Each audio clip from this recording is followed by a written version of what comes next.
In Kenya, the horticultural sector is massive, right?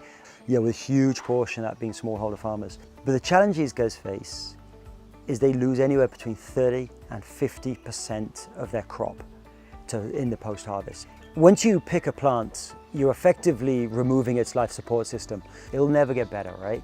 So, as with anything, the hotter it is, the quicker it'll decompose. So the sooner you, from the picking to getting it into the cold chain, and that you remove the field heat, the better the lifetime of that product. So we used to store our produce using DIY project that I will call CoolBot systems. So we used to use that system, and we used to use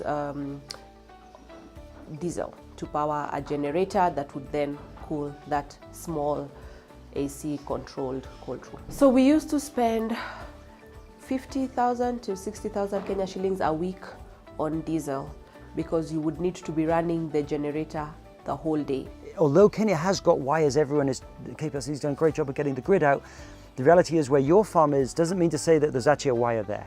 And even if there is a wire there, it might not be three-phase.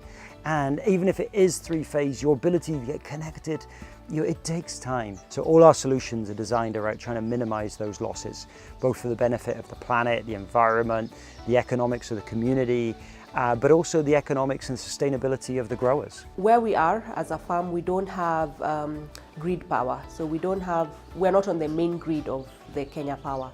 So it was a long journey where we first started applying and to get Kenya Power to bring us power, and it was very expensive. So what we have plenty of in this area is the sun. So we thought, why not harness the sun and use free, really, energy from the sun to power our cooling. So we found InspiraFarms, and they gave us a solution, and the solution was a good size cold room, and that we would be able to use solar. Many farms that we visit will only have a truck come to collect the produce twice a week. If you have a cooling option, either on that farm or within a group of farms, that means that you can start to pick every day. And that means you can pick when the crop's really good.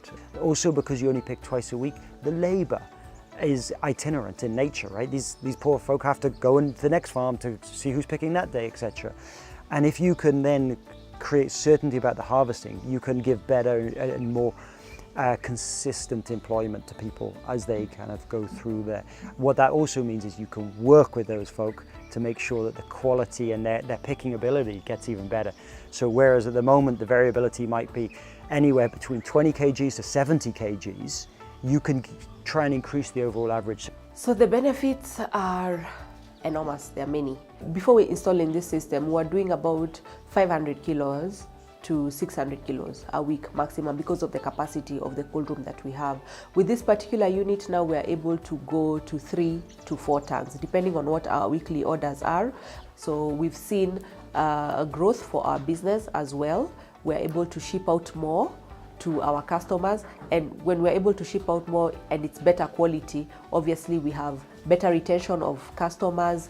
We have good feedback from our customers where they're saying we are giving them a quality product, so they've kept increasing their volumes with us. Those instances where you ship 600 kilos and you get a rejection of 400 because of losses, post-production losses. So now we are able to do almost zero. You've got to understand that the people we're working with and the type of growers who need access to our cooling, they're running difficult businesses, which are inherently unpredictable. Solar is always going to be a question because effectively there's a trade-off, right? There's upfront capex, so it makes it a bit more expensive upfront, but then of course your ongoing running costs turn to either zero or to very little.